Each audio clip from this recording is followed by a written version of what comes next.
On our honeymoon, my mother-in-law kept calling every hour, yelling, "Put my son on the phone. He needs me." My husband, Ethan, sighed and said, "Just let her talk. It's easier."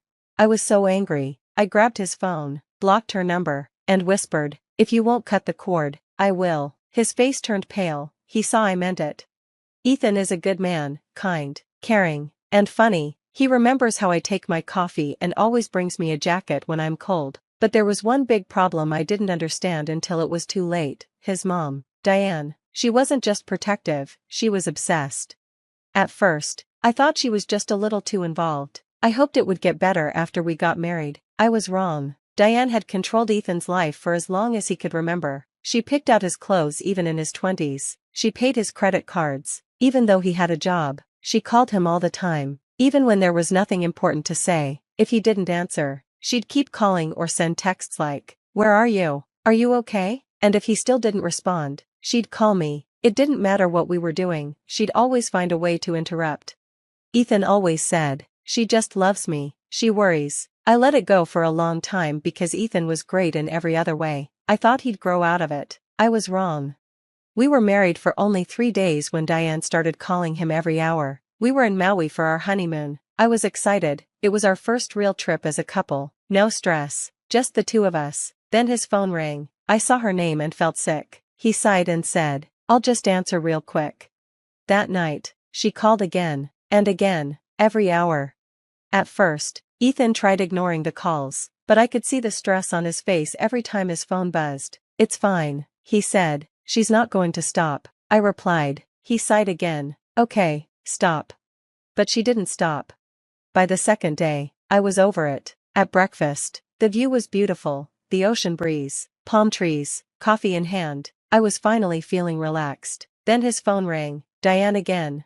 He answered, "Hey, Mom." He listened quietly and then hung up. "She just wanted to check in," he said. "Ethan, we're on our honeymoon," I said. "I know," he replied, "but it's easier to let her talk." That day, on the beach, during dinner, even in bed, she kept calling, every hour. On the third night, I'd had enough. We were lying in bed after a long day. I was tired and upset. Every time we tried to talk or enjoy each other's company, she called. Ethan kept answering. I tried to be patient, but I couldn't do it anymore. His phone rang again. I grabbed it before he could. I answered. "Diane, it's me," I said. She went silent for a second, then yelled, "Put my son on the phone. He needs me." I laughed coldly. "You've called every hour since we got here." "I just need to hear his voice," she said. "And he needs a break from you." She gasped, shocked. "You don't understand our bond," she hissed. "I feel like something's wrong. Put him on." "No." I hung up and blocked her number. Ethan was frozen. His face was pale, like I had done something unthinkable. "Did you?" "I blocked her," I said. "If you unblock her, I swear, I'm done." He sat up. "What the hell, my name?" "No, Ethan, what the hell, you?" I snapped. "This is our honeymoon. We've barely had any time together, and you've spent it on the phone with your mom." He rubbed his face. "You don't get it. It's easier this way. For her, not for us," I said. He opened his mouth, then closed it again. I could see it sinking in. For the first time, he really saw it, how his mom had always come first, even over me. I didn't say anything else. I turned over and went to sleep. The next morning, Ethan looked scared. We got dressed and went to breakfast. Still no words. Then he checked his email. He turned pale again. The email was from Diane. Subject, urgent. "Come home now." "Ethan, I've never been so disrespected. This is unacceptable. You need to call me right now. There's a family emergency, and your wife will not get away with this." I laughed. "If it's a real emergency," I said, "your sister will know." He hesitated. Then, for the first time, he didn't call his mom. He called his sister. He put the phone on speaker. His hands were shaking. His sister, Hannah, picked up right away. "Hey, what's up?" she said, sounding completely normal. Ethan cleared his throat. "Mom emailed me," Ethan said. "She says there's a family emergency. Do you know anything about it?" There was a pause. Then his sister, Hannah, laughed a little. "Emergency? The only emergency is that she can't reach you. She's been calling me too. crying that I'm turning you against her. Ethan leaned back like he'd just been hit. She told me to come home, he said softly. Hannah sighed. Sounds like her, she's freaking out. She even told Alicia that you were in danger. In danger? Ethan repeated, confused. Yeah, Hannah said, tiredly, she's telling people you're being controlled. She even asked if she should fly to Hawaii to rescue you. I almost choked on my coffee. She's not actually coming here, right? I asked. Hannah paused. I don't know, but if she can find a way, she will. I looked at Ethan. Ethan, do you see what's going on? He nodded slowly, swallowing hard. This is bad, he said. This is really bad. Just then, his phone rang. Blocked number. It was Diane. I picked it up and turned it off. She's losing it, Ethan, I said. She feels like she's losing control, and she'll do whatever it takes to get it back. We tried to enjoy the rest of our trip, but Ethan was clearly not okay. He barely ate, barely talked. I could see him struggling with guilt. Every time he saw a mother and son together, he looked sad, like he wished things were different with his mom. Then, on our last night, something happened that changed everything. We were at dinner at a beautiful restaurant by the ocean. The table was lit by candles. Soft music was playing. Then I saw her. Blonde hair, expensive blazer, standing by the door, looking around. Diane, I said, almost knocking over my drink. Ethan, I whispered, turn around. He did, and froze. His face turned white. His mother was here, in Hawaii. Diane walked straight toward us, like she owned the place. Ethan looked panicked. She stopped right at our table, her face full of anger. Ethan, she said, shaking, come with me, now. I stared at her. You flew to Hawaii? She ignored me and kept her eyes on Ethan. We need to talk, alone. Ethan didn't say a word. People were watching. I clenched my fists. No, if you have something to say it here. Her nostrils flared. I don't know what you've done to him, she snapped at me, but I'm taking my son home. Ethan finally spoke. What? You heard me, she said. Pack your bags, we're leaving tomorrow. Like he didn't have a choice, like I didn't exist. I looked at Ethan. Say something.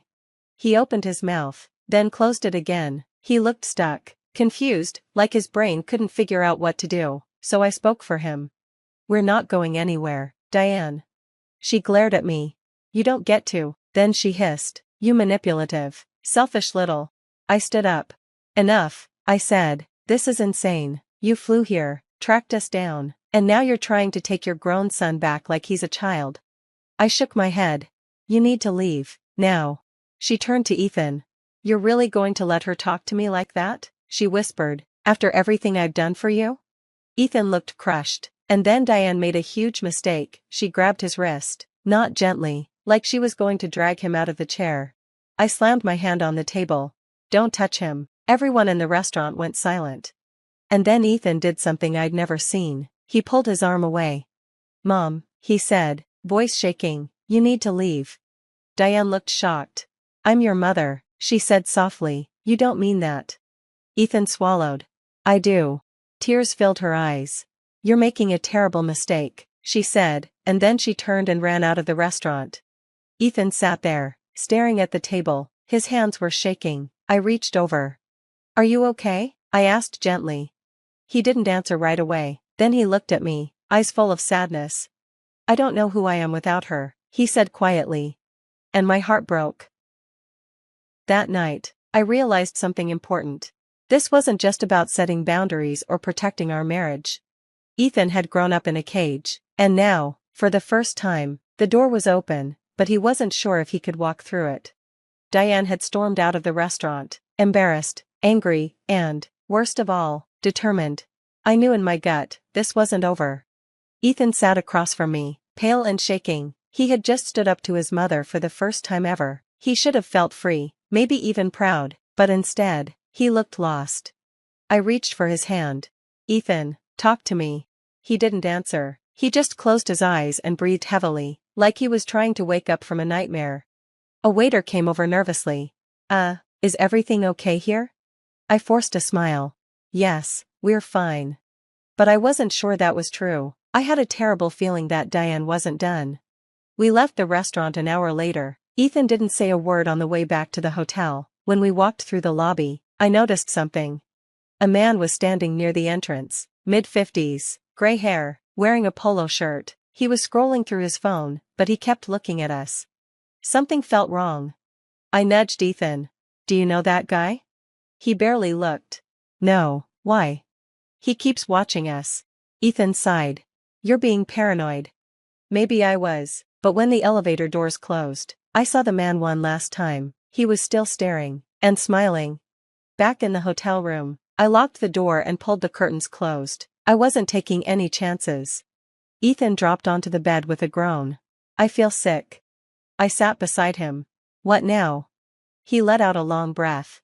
I don't know. Will she leave us alone? He gave a bitter laugh. No. I grabbed my phone and quickly texted Hannah. Where is she now? Hannah replied right away. Hannah, she just called me crying, said you attacked her, said Ethan is being forced to stay with you. I told her she was insane and hung up. My stomach dropped.